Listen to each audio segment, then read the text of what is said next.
त्रिदलं त्रिगुणाकारं त्रिनेत्रं च त्रियायुधं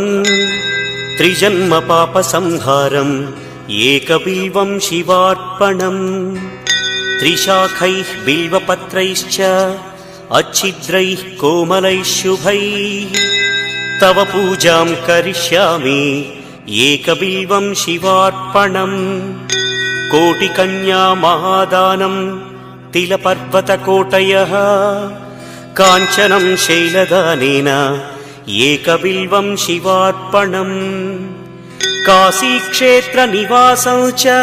कालभैरवदर्शनम् प्रयागे माधवं दृष्ट्वा